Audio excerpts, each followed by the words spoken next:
Welcome to the next news network between the headlines. It is August 19th. It's Wednesday, 9:19 in your nation's capital. I'm Gary Franchi.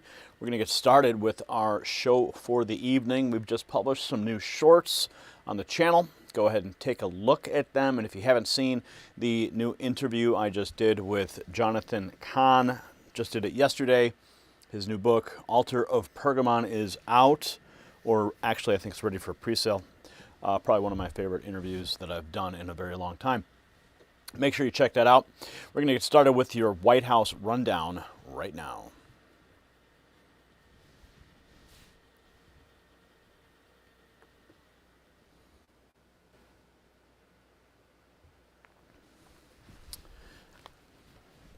And then we're going to here, okay. I'm Gary Franchi, Next News Network Chief White House Correspondent, walking you through everything that came out of 1600 Pennsylvania Avenue in the last 24 hours, brought to you alongside our streaming partner Trump Daily Post. President Trump packed the room at the White House with the biggest names in crypto and finance and told them flat out America's going to stay #1 in digital assets and artificial intelligence. He also paused the 50% tariffs on Canada because he says we have a deal. He nominated a new FDA commissioner and unveiled something that no president has managed to build in over 50 years. So here is the day, and according to the guidance today, the president started with executive time at 8 a.m., then ran closed policy meetings in the Oval Office at 11, at 12:30, and again at 4. The one open press event on the books was 2:30 in the Roosevelt Room. And from this morning's pool report, in-town pool call time hit at 9 a.m. with Times' Nick Popley serving as the print pooler. No changes to the schedule. 10:49, the pool got called to the briefing room doors with no explanation. And now here's why.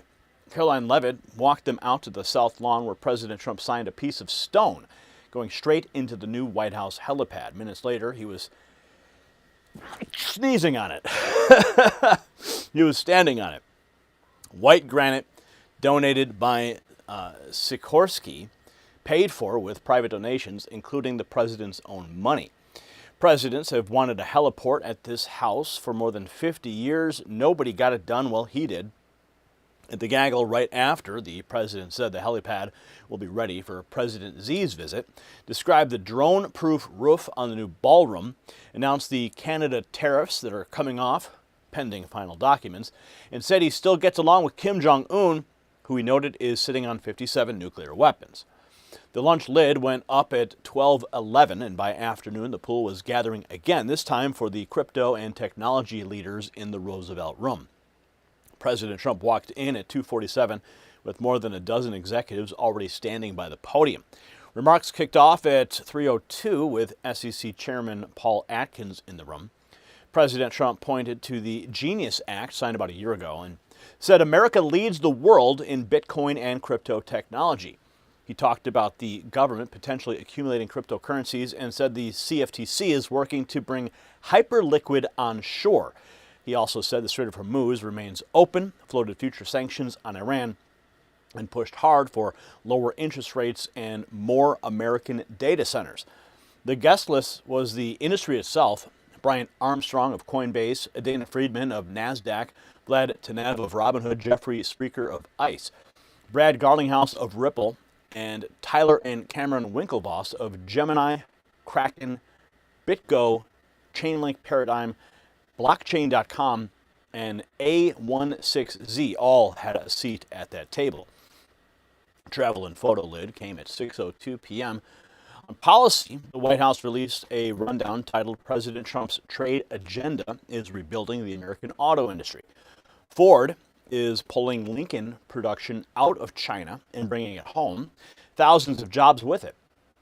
And CEO Jim Farley, who is actually Chris Farley's cousin, credits the administration's policy for the move. Toyota is putting $3.6 billion into San Antonio. Honda's building the next Civic in Indiana. GM is moving $4 billion out of Mexico and into Tennessee and Kansas. Mercedes, Stellantis, Nissan, Hyundai, and Volvo trucks are all expanding right here in the United States. And the president nominated Dr. Heidi Overton, his Domestic Policy Council deputy director, as the next FDA commissioner, calling her a rock star and pointing to lower drug prices, clinical trial reform, and cures. One day, a tech summit, a trade deal, a nomination, and a helipad 50 years overdue. That's your White House rundown for the day. Now let's get on to the top stories driving the rest of this hour. And what do you know? Did I have to sneeze right in the middle of that? Well, the show must go on, right? The show must go on. All right. The trolls are here. Gotta love them, though. Gotta love them. Are you guys seeing a lot of stutter in the program tonight? Yes or no? I'm not sure. You are also, Gary, you keep freezing and you're choppy. You're seeing that. I mean, I'm not seeing it here.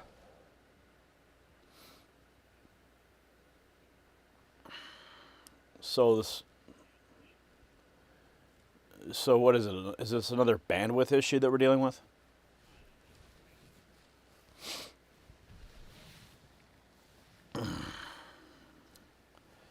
Lovely. Okay, well, Brian, why don't you just load up the next segment, and we'll just deal with this technology crisis later, because we have a show that has to be produced. Thank you, Brian. Hopefully I won't sneeze during the next one. Yeah, you guys are all confirming the stutter. Sorry, I don't know. At least you didn't fart, that's right. I'm glad I didn't fart. No, that's only, I leave that to Eric Swalwell and Chuck Schumer. They're the ones that like to fart on camera.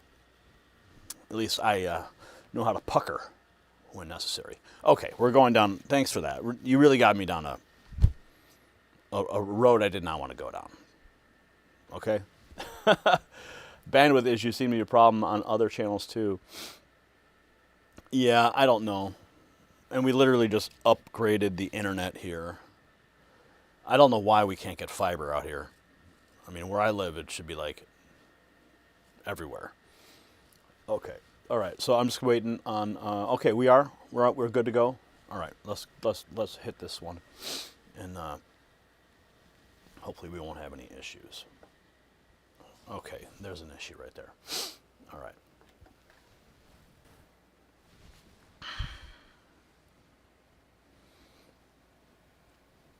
Two. That's how many DSA-endorsed members sit in Congress right now. Harry Enten just put 8 on CNN's screen. 8 who won 2026 Democrat primaries, and 7 of them are favored to win in November. CNN's own numbers man said it out loud, and Anna Paulina Luna just named the people who are funding them. Abolish the prisons. Abolish the Senate, abolish the presidency, the Supreme Court, NATO, and the Department of Defense. That's not my paraphrase, folks. That is the DSA platform, read on CNN by Matt Bennett of Third Way, a Democrat. That's right. And 7 of the 8 candidates carrying that platform are favorites to walk into the next Congress. And now watch what happens when Enten pulls up the map. 3 in New York, 2 in Michigan, Colorado, Pennsylvania, and a Senate primary in Florida. Then hear Luna name the mega donor that the DOJ is investigating. See, this next bulletin never scrolls across the mainstream chyron. Open enrollment paperwork is moving again, and millions of seniors are overpaying for Medicare tonight. And that is not an accident, Patriots. That's the business model. Big insurance runs on confusion. The mailers, the robocalls, the fine print, it's all engineered so you never switch. And here's the part they cut for time. There is a newsroom for your Medicare, and it's called Chapter. Independent Medicare advisors, the only advisors comparing every plan nationwide. Not the handfuls some call center get paid to push. Chapter reviews your doctors and prescriptions and then reports back the truth about your file. If you're already on the best plan, they will confirm it and say so plainly. If you're not, they'll help you switch plans. One call, under 20 minutes, and it costs you nothing. 910-728-4109. That's the number on your screen right there. 910-728-4109. and then get back here because we are counting the socialists in Congress right now. Listen to this. Outspent 10-1 in Florida. And the DSA candidate won the Senate primary anyway. Matt Bennett said that Washington's backing was kind of the kiss of death. So read that again. Democrat establishment money is now a liability inside the Democrat Party. And now I'm going to bring up the receipts. RNC research. Far left extremists who want to abolish police, prisons, and borders are taking over the Democrat Party. And here we have CNN actually talking about it. This is wild. Look, democratic socialism is no longer just a polling phenomenon. It is in the real world. We are seeing actual candidates winning primaries. What are we talking about? Well, we're talking about this. DSA or DSA-endorsed congressional candidates currently in Congress, there is just 1, 2. Now we're talking about 4 times as many, 8 candidates who have won 2026 primaries, and 7 of those are favorites to win in the fall, win in the general election. So the Democratic Socialists of America's ranks in Congress, they are definitely growing, getting larger. That's terrifying. Absolutely terrifying. He maps where the wins are happening. 3 New York, 2 Michigan, Colorado, Pennsylvania, and Florida. All right, so where are these wins happening? Is there a specific area, or what are you seeing with the numbers? Yeah, okay, you might just say, oh, this is just a phenomenon in the Northeast. This is part of the Acela corridor. This is just an urban phenomenon. No, not really. I mean, take a look here. Where DSA candidates won primaries for Congress, they're all Democrats. Yeah, you got 3 in New York, but you got 2 in Michigan. You got 1 in Colorado. You got 1 in Florida last night running for the Senate, and you got 1 in Pennsylvania. So this is not just a Northeast phenomenon in terms of these DSA candidates who are winning primaries. Yes, they are primarily in urban areas, but they are happening across the map, from the Northeast to the Midwest to the Mountain West, and then last night down in the South in Florida. So this is happening across the political map. We are seeing these DSA candidates winning in Democratic primaries. As I said, they are becoming a larger part of the Democratic primary. That's terrifying. Absolutely terrifying. Anna Paulina Luna takes it further, says the DSA money traces back to the Communist Party and a donor already under investigation. John, this is a lot more nefarious than I think a lot of people realize. DSA is absolutely funded and tied to the Communist Chinese Party. We know, for instance, in their mega donors like Neville Roy Singham, who are currently under investigation by the Department of Justice, that they're not only pushing Marxism, but they're also joining with other groups like the Party of Socialism and Liberation, working in conjunction to target these moderate Democrats and flip these seats. But I want to remind people, Sean, that ultimately the DSA platform is truly racist. So first and foremost, for example, in New York, you just saw them elect a candidate that made both anti-white and anti-Semitic comments. And she's likely to be the nominee that's going to be serving actually this 120th Congress for the Democrats up there. And so ultimately, it's our job, especially as vocal people with platforms, as members of Congress, to call it out for what it is. And ultimately, Sean, if we remind voters specifically of the big wins that we've delivered, that the president has delivered, remember, no taxes on tips, no tax on overtime, banning insider trading, which is something that the Democrats, Hakeem Jeffries specifically, tried to stop. And then now, more recently, you see DSA candidates that are potentially running in 2028 talking about the issue of student loan debt. Meanwhile, literally, the Democrat Party again told their own members to stay off a discharge petition that would cap student loan interest at 2%. These are winning issues for the Republican Party. So we will be educating our voters and ensuring that they show up in the midterms. And I am cautiously optimistic that we will keep the crazy away. So really, if you analyze it, I mean, based on all the... Oh my goodness, the crazy. Keep the crazy away. That's really the antidote here.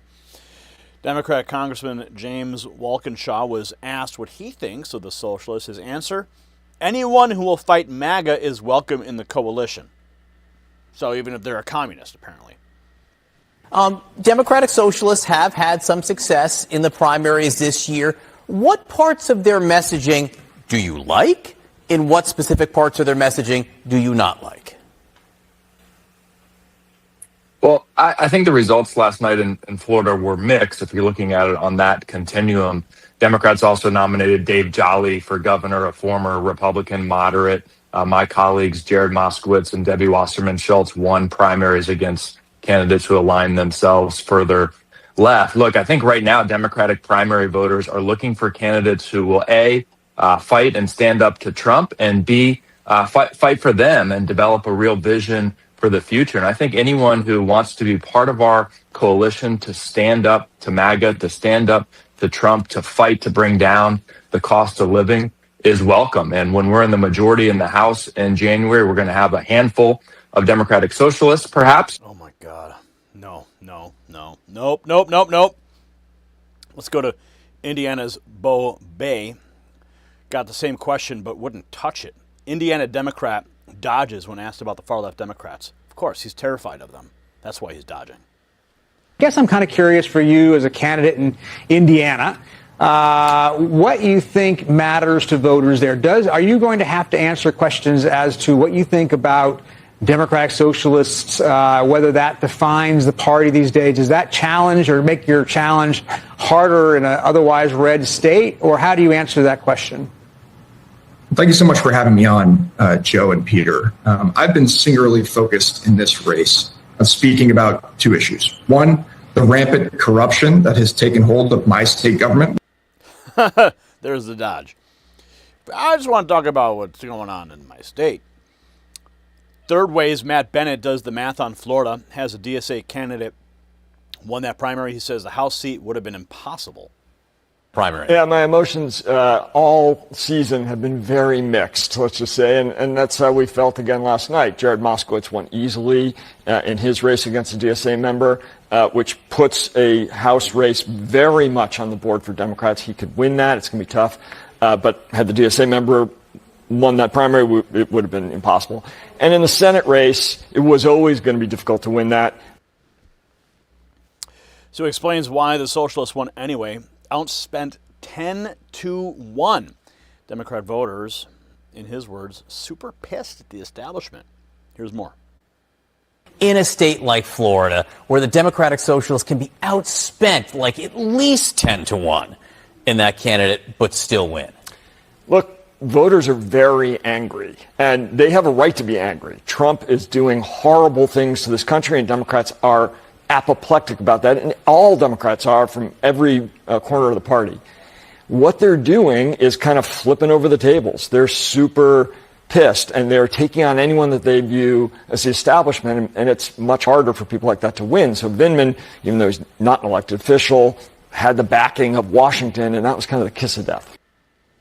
Wow. So what does the establishment do about it? Bennett says they close ranks and back every single nominee. So if you are, as part of this third way, closer to the Democratic establishment, as it were, how do you prove to voters that you too are pissed? Yeah, look, it's incumbent on us to, first of all, close ranks. We have now basically done with the primary season. There's a couple left, but it's mostly over. We now have to elect Democrats everywhere. Every single Democrat that has won their nomination, we need to be behind, and we are. But we also have to be clear that we think what has happened in this country, not just under Trump, which has been a catastrophe, but under the last 20 years, just isn't enough. We have to do more to make sure that if you bust your butt in this country, you... So he puts a price tag on it, $50 million, and names the target, the DSA itself. So to be clear, the $50 million you announced to run against the progressive left, not for the midterms. No. So what are you going to use it for? Definitely not. And actually, we're not going to use it against any candidates. This is an effort to wake up the Democratic establishment, not about the progressive left. We're not talking about, people that are in the progressive caucus. We're talking about the DSA itself. And the DSA itself is a really destructive force.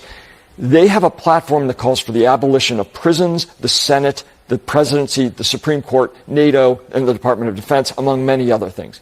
No sane Democrat wants to do that, and we need to make sure that voters who are angry understand the difference between a Democrat and a communist. The lines are blurring. And then he asks the question that he can't answer. What is a center-left actually for, then? Progressive Democrats and the DSA. Axios, which I think is the one who first wrote up your $15 million effort, said there is a challenge, though, that you have, and you're part of the party, which is explaining to Democratic voters what exactly you're for? Oh, yeah. Yeah, we do. And it's not just Third Way, it's everybody in the center left. We have got to be clear that we understand the scale of the problem, that we're not for, little technical fixes. People are suffering. 100 million people have medical debt. That is an outrage. I mean, you could go down the list on all these issues. People cannot afford to live in this country in ways that they have come to expect that they should, and we need answers that are scaled to that problem. I think we'll have them as we enter the primary season next year. So, quote, the DSA is absolutely funded and tied to the Communist Chinese Party. That is Congresswoman Anna Paulina Luna naming mega donor Neville Roy Singham, currently under DOJ investigation, working with the Party of Socialism and Liberation to flip moderate Democrat seats. Congressman James Walkinshaw's answer to all of it? Anybody who hates President Trump is welcome in the coalition. That's the whole philosophy now, my friends. So finish the Singham investigation, shut off the transfers. That's the demand. And I want you sending it to the Justice Department in writing, and then go find your Democrat congressman in a swing district and ask him the question that Bo Bay flat out refused to answer in Indiana. Do you stand with the people who want the Department of Defense abolished, yes or no? And watch him dodge. Then screenshot it and put it in the comments, because your neighbors need to see what CNN just admitted, because this isn't a Democrat problem anymore. 8 seats, 7 favorites, 1 firewall, and it's a turnout in November. Now share this with somebody who still thinks it's just Brooklyn. And if you want the next piece of this before the platforms decide you shouldn't have it, well, here's how. Luna names Singham on live television, and that's exactly the kind of thread that we chase down before it gets scrubbed. So text White House to 844-840-4963 right now. Next News Network sits in the White House press pool, and what our people pull out of that building lands in your phone every night, no matter what YouTube does to this video. Now, plenty of you are already past reading a briefing. You want a job. So text Signal to that same number. Enlist in the Next News Signal Corps, and we'll tell you exactly where to push this story next. So get in tonight, Patriots.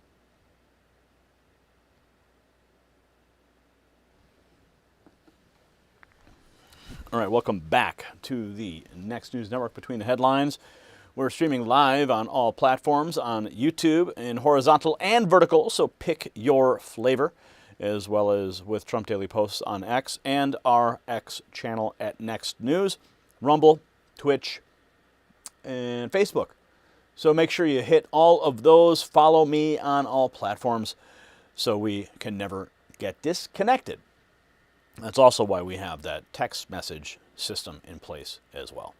We want to be able to connect with you should something actually happen. So let's continue, Brian. We got more news to cover this evening. We're moving into what happened at the White House today. I covered it briefly in our White House briefing, but President Trump actually did something pretty remarkable, and he brought the whole press corps out, and they followed him around like a puppy dog.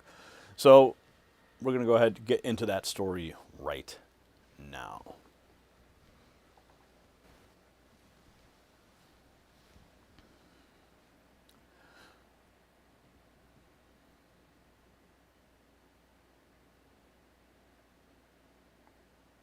Quote, the asphalt literally had potholes in it.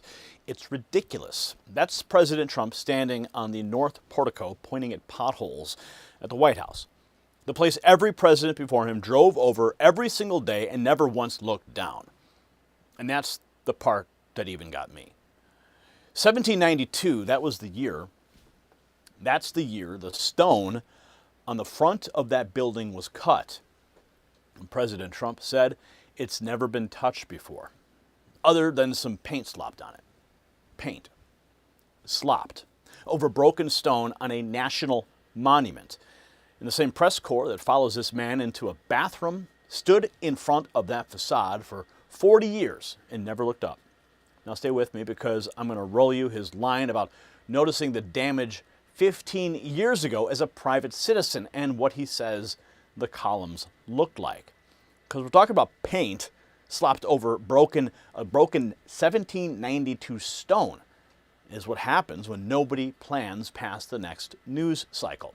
And folks, that same habit will cost you money this fall. We have midterm elections coming up with control of Congress on the line, and markets hate uncertainty. Uncertainty breeds volatility, and this could be the most volatile stretch for stock market and our economy that we've seen in years. But here's the good news. Noble Gold Investments has spent over a decade helping everyday Americans protect your wealth with precious metals, physical gold and silver you actually own, to hedge the volatility. It's simple, and it's easy, and it's safe. Go to nextnewsgold.com or call Noble Gold at 877-646-5347. That's the number on your screen. For America's 250th, if you mention my name, you'll get a free 10-ounce silver bar when you open a new qualified account. Don't let Election Day arrive without a plan. Now let's get back to those columns. Yes, the columns. President Trump says they had literally chunks of stone out of them, missing. Chunks out of the columns holding up the people's house. Now he says they're in flawless condition. And you can see it on camera. I'm going to pull it all up for you right now.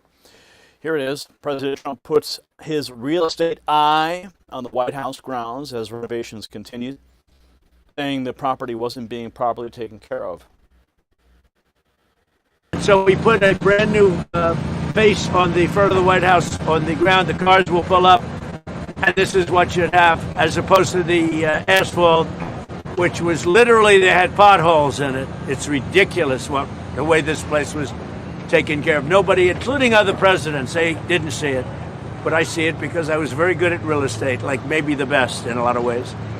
And I love construction. I love seeing things properly taken care of. President Trump walking the grounds going, yeah, we got to fix this, we got to fix this. So Fox News streaming the whole walkthrough live, and President Trump takes him straight to the helipad. But let's go to the beginning of the tour. He starts with the facade and says no one touched it in 200 years except to slop some paint on it. Before we go in, you might take a look at the facade of the White House. The facade was in very bad shape. It had never been touched before other than some paint slopped on it. And we took it down to the basic. We took it down to the base. And again, we're talking about 1792. Much of this is up from 17. Wow, 1792, stripping it all down and getting it cleaned up. He wasn't guessing. He says he clocked that broken stone 15 years ago. Big chips out of the face of the building. And we, if you take a look at the stone, look how perfect the stone is. If you would have looked at it, if you noticed, some people noticed, I noticed it every time I walked in. I noticed it 15 years ago when I came to the White House. I said, boy, the face of the building is in very, very bad shape. Big chips out of it, broken stone. It was in very bad shape, and you can see. The columns are worse, chunks of stone missing. Now he says they're flawless. See it now, that's just a temporary cover for shade for the workers because it's so hot. But the canopy will go back on. So you look at the stone, look at the columns, how perfect they are. They were so bad that when you looked up, you'd say, boy, those things are in bad shape. They had literally chunks of stone out of them missing. And now they're really in flawless condition. So it's very good. Very proud to do it. Enjoy it, and very proud to do it. Again, you have the facade, and this goes down here. The facade of the building connects in here. And the helipad, I think you'll be very excited to see. It's really something very. So President Trump laying it all out there for the press today. They followed him like a puppy dog. So he said, I noticed it 15 years ago when I came to the White House. I said, boy, the face of the building is in very bad shape. A private citizen from Queens spotted the broken stone that Barack Obama and Joe Biden walked past every morning for 12 years combined. He noticed. They never did. And that's the entire covered in class in one sentence. So ask every agency in that town the same question President Trump just answered with a trowel. What else have you let rot while you collected the check? They fenced off the Lincoln Memorial reflecting pool instead of fixing the cracks. They slapped paint over 1792 stone instead of repairing it. That's the deal. Take the credit, let it crumble, hand it to the next guy. Now the facade is down to the base and rebuilt, and the drive is repaved, and the helipad is going in, and the man said it plain. He's very proud of it. So share this one and tell me below What's falling apart in your town that somebody was supposed to be maintaining because a builder notices things? And the rest of Washington is counting on you not noticing what they're hiding. See, President Trump, he took the canopy off and let the cameras inspect the stone. And that is the kind of access that we live for. And it's the kind of access why you want to text White House to 844-840-4963 tonight. Next News Network is credentialed inside that building. And what our people pull from the halls hits your phone nightly, including the material we hold back from the upload, delivered whether YouTube feels like showing you this or not. And of course, plenty of you don't want to just read it. You want an assignment. You want to act. Well, text Signal to that same number, enlist in the Next News Signal Corps, and start ranking up on real missions. So get in tonight.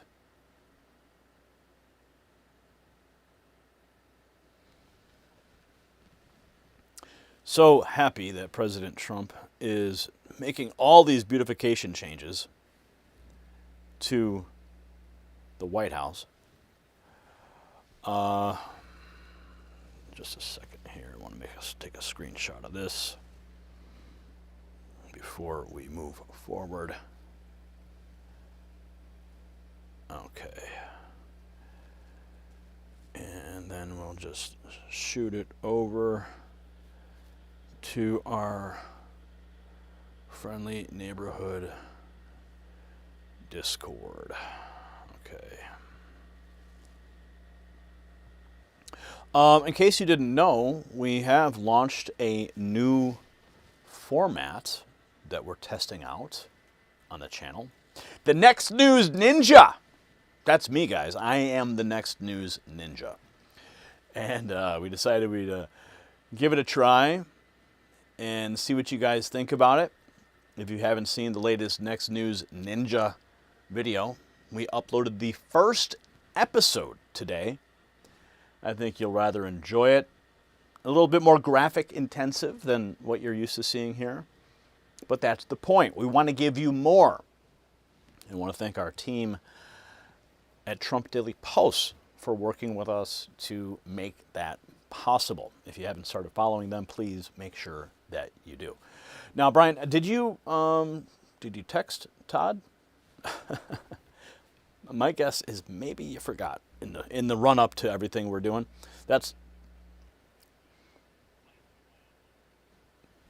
I understand, Brian. We all are trying to do a lot of things here at the same time. But we're going to be moving into the next topic because we need to talk about Dr. Fauci. Yeah, his chief officer making headlines today, his own deputy. And you can see the headline on your screen. We're going to get to that right now.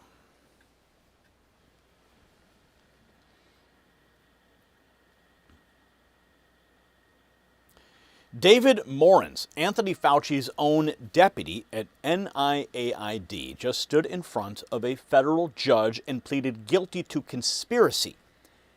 Conspiracy. The word that they called you crazy for using. And here's the part I can't get past. You can't conspire alone. So who was in the room with him?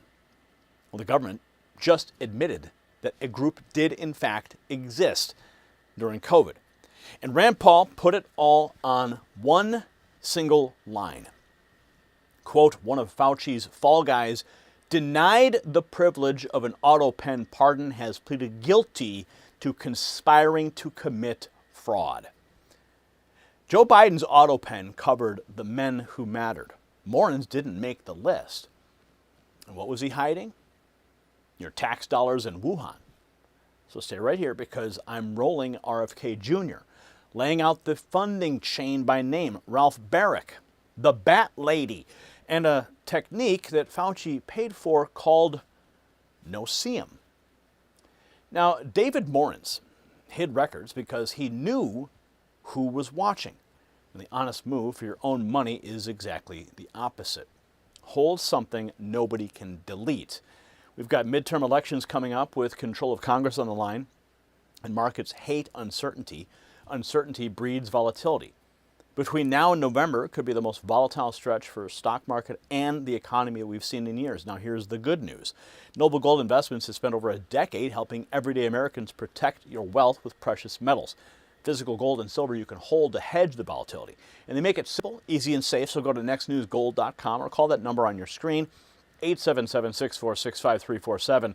For America's 250th, if you mention my name when you open a new qualified account, you get a free 10-ounce silver bar. Look at that thing on your screen. That is beautiful. I would love to hold one of those. Guys, how come you didn't send me one yet? I want 10 ounces for the August silver bonus.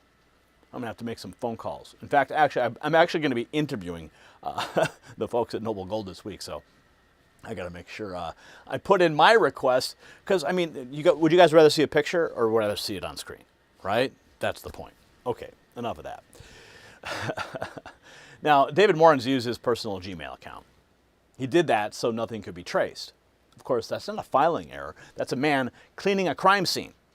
Now watch the post, because Rand Paul asked the 3 questions the regime press will not put on the air. Let's get into it. Dr. Fauci associate David Morin just pleaded guilty to conspiracy in a scheme to avoid FOIA requests connected to the COVID-19 research grants. Yep. Don't drop the soap, buddy. But Rand Paul wants names. He's asking who Morin he's conspired with and whether Fauci himself was in on it. One of Fauci's fall guys denied the privilege of an auto pen pardon, has pleaded guilty to conspiring to commit fraud. I want to know who his co-conspirators were, what they knew. What does Dr. Fauci have to say about this? Was he involved? He was quote tweeting the Washington Post, who made the point that Morin's worked under Fauci from 06 to 22, admitted he hid government communications to skirt public records laws and thwart inquiries into the origins of the coronavirus pandemic. Now, Peter Navarro takes it a step further. He says China knew a pandemic would land on President Trump and not Beijing. Listen. At the same time, they were coming on another flank where they understood that if they injected a bioweapon, a virus, and caused a pandemic in the United States, that would likely be blamed on Trump, not China, and be another way of taking him down. Now, at this point, Jay Tapper's head's exploding, the left's head's exploding, but he says the skeptics have homework in the classified documents. Read them. Problem with your head exploding, boys, is put your brains back in your head and just look at the declassified documents, which we now have, which tell us that all of this is not just plausible, but by Occam's razor, it's highly probable. And he puts it on Fauci directly. He says the bureaucracy handed China the capability. He says effectively Fauci gave China the tools. Effectively, Tony Fauci, through his bureaucracy, gave China the capabilities to create the bioweapon known as COVID-19 that either was accidentally or intentionally released from the Wuhan lab. I love Peter Navarro. What they did to him was dirty, but I'm glad he's out and speaking. But he's not done. He says the intelligence community documented China's plans for 2020, and the press said nothing. We know from numerous documents, Steve, from the IC, the intelligence community, in their assessments that says unequivocally China was preparing to interfere in the 2020 election, and they had massive capabilities to do it. There was nobody outside our borders who had more capabilities to go in and change the results of that election. So that's what the chessboard looks like. It's all fact. It's the power of Solomon, and you got nothing but crickets from the likes. Now, RFK Jr. tells the same story from inside the government, says Fauci lied about the origins from day one because he funded the work. He was lying about the origins from day one. Why was he lying? Because he funded those studies at the Wuhan lab, and he funded the studies at the University of North Carolina that developed the techniques for weaponizing COVID-19, and then gave those, Ralph Barrick, his funded scientist at the University of North Carolina. So the technique has a name, seamless ligation or no-seam. And Kennedy explains what it was built to hide. Gave those to Xi Jinping, the scientist, the bat lady scientist in the Wuhan lab, and he taught her a technique that Anthony Fauci had paid him to develop called seamless ligation, which is also called no-seam.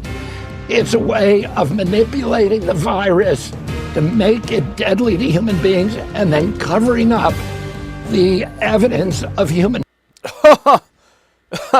So Fauci funded technology so you could genetically alter viruses to make them deadly to humans and then leave no trace that you genetically altered the viral code. Who does that? Who thinks of that stuff? You know, when I go to sleep at night, my mind races. It's just the way it is. And I'm sure you guys it happens to you too. Maybe you're going to sleep, you're thinking about stuff, and then you're like, oh, I got to remember that in the morning. And then, of course, you don't.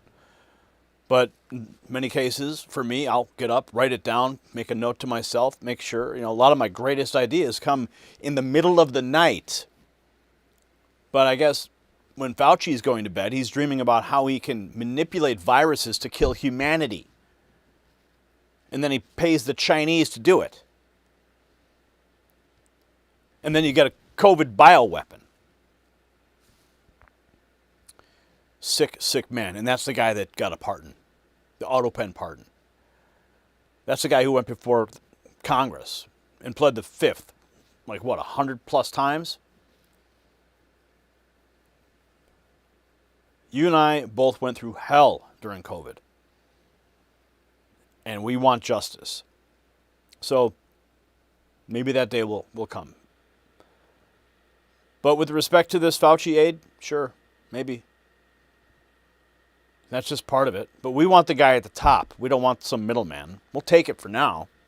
He pled guilty to conspiracy while you were just a conspiracy theorist. They were the ones committing the conspiracy. You mad yet? Here is RFK Jr. calling it what it is. Manipulation. And why would anybody spend NIH money developing that kind of technology? It's bioweapons technology. It has nothing to do with public health. It's the opposite. It's the inverse of anything you would want to do with public health. Well, he took that and he gave it to the Chinese military lab at Wuhan. So these are, and as you mentioned at the beginning of this, we today, NIH, has now issued a policy to make sure these kind of experiments can never happen again, that NIH will never again pay for a dangerous gain-of-function experiment. Mr. Secretary, it's chilling what you're describing, chilling that this all happened. It is chilling. RFK Jr. says Fauci paid Ralph Barrick to develop seamless ligation, a method that makes a virus deadlier to humans and erases the fingerprints of human manipulation. Then Barrick handed it to Shi Zhengli in Wuhan.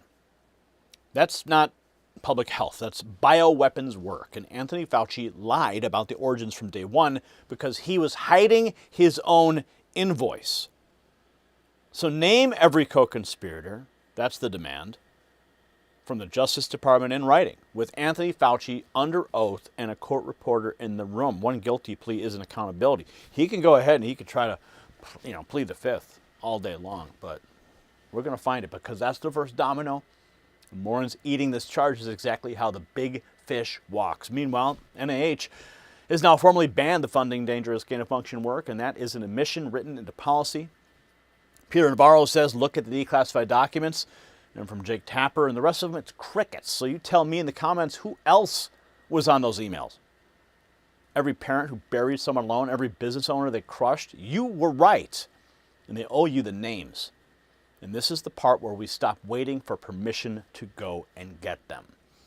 So Morin's pleaded, and the networks gave you 30 seconds. And that's why we built a line straight to you. Text White House to 844-840-4963. Next News Network is credentialed inside the building.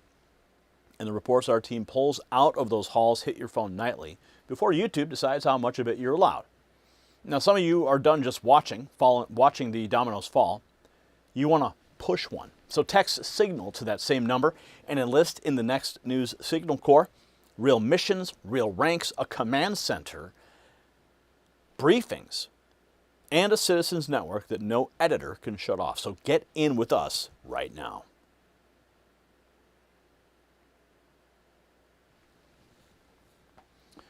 All right.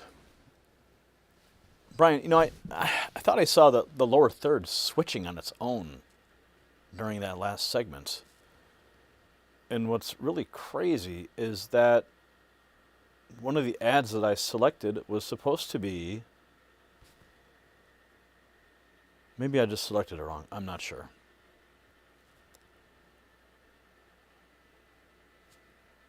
Uh-huh.